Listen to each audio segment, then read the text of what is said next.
Advaita Acharya was the crest jewel of all Brahmins. He was the leader, the most respected of all the esteemed Brahmins in the community. His scholarship, the family that he descended from, his incredible qualities. And at that time, in India, there was a very strong perversion of the caste system.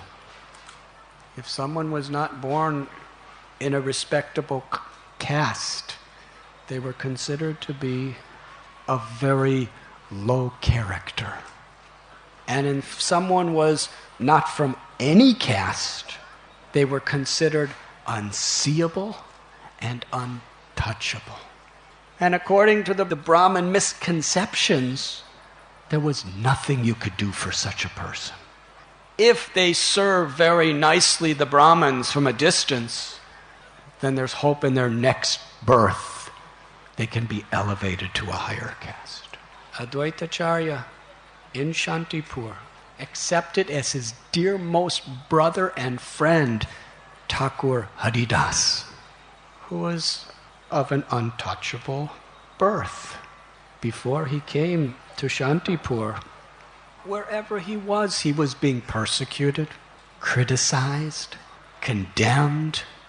People were trying to kill him, to destroy him, to disgrace him. Nowhere he went was he not subjected to that. Now somebody with that background, usually to become their friend, it's not so good for your reputation. But Advaita Acharya, he didn't care anything for any of that. He embraced Thakur Haridas. By embracing you, I'm becoming purified. He wanted to arrange Haridas Thakur's accommodation.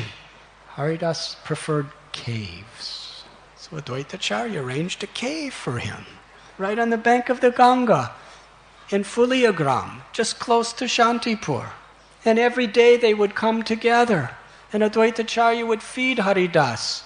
They would discuss Hari Katha together. They would embrace one another. They would reveal their hearts to one another. They would chant the holy names in kirtan. It was in Shantipur that Advaita was performing the Shraddha. Very, very significant event in those days. And during the Shraddha, the most esteemed, qualified of all Brahmins are honored in that ceremony. And because Advaita Prabhu was the leader of the whole community, the topmost Brahmins from Shantipur in all directions came for that event. And right in front of everyone, Shri Advaita Acharya. Acharya means he teaches by his example.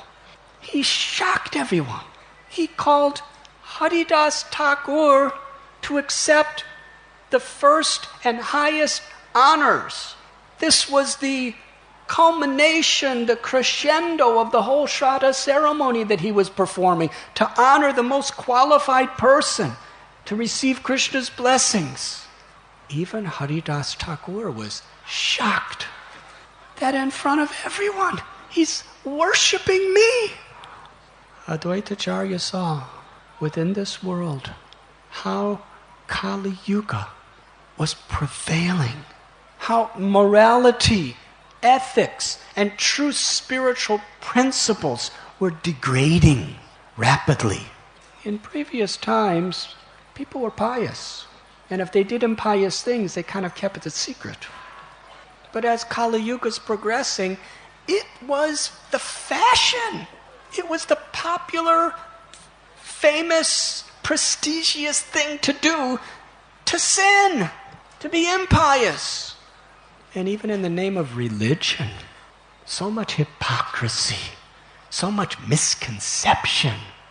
Advaita saw that practically nowhere so-called religious people were spending large sums of money to worship a snake goddess, to get money, to get power, to get fame. But nowhere would anyone chant the names of Hari, the Supreme Lord. Advaita Acharya, he, with tears in his eyes, was praying for Krishna to descend from Goloka Vrindavan to spread the Yuga Dharma of the chanting of the holy names. Advaita Acharya is Mahavishnu, Karunodakshai Vishnu. And he's also Sadashiva. Sadashiva's expansion as Rudra is the destroyer of the whole cosmic manifestation. When he dances, you know what happens. And as Mahavishnu Karunodakshai, his power is by his mere glance. He impregnates the Mahatattva with all life, with all the jivas, the eternal souls. By the power of Advaita Acharya, he's the creator and the destroyer of the whole cosmic manifestation. And he was thinking himself, I don't have the power to rescue these people. To give these people of Kali Yuga this type of pure bhakti, only Krishna himself. He felt such deep compassion, not only for the people of the time, he was feeling compassion for you and me and all our families and everyone in this world today. He had that vision. He was seeing all living entities in this earth planet for thousands of years to come. And he was crying to see what the condition would be. He was worshipping the Shalagram Shila. He read in the Gautamiya Tantra, where Krishna tells, if one worships me as the Shalagram and offers me water from the Ganga and tulsi leaves and cries out my holy names, I will fulfill his desire. He spent his days and nights weeping, praying, crying, and chanting for the Lord to descend. And at the same time, Thakur Haridas shared that same compassion. He was chanting minimum 300,000 names of Krishna. That's about 192 rounds. That was Haridas Thakur's minimum.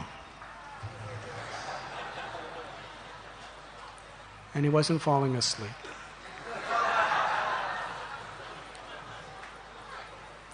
And he wasn't thinking of all the things he would do after he finishes his rounds.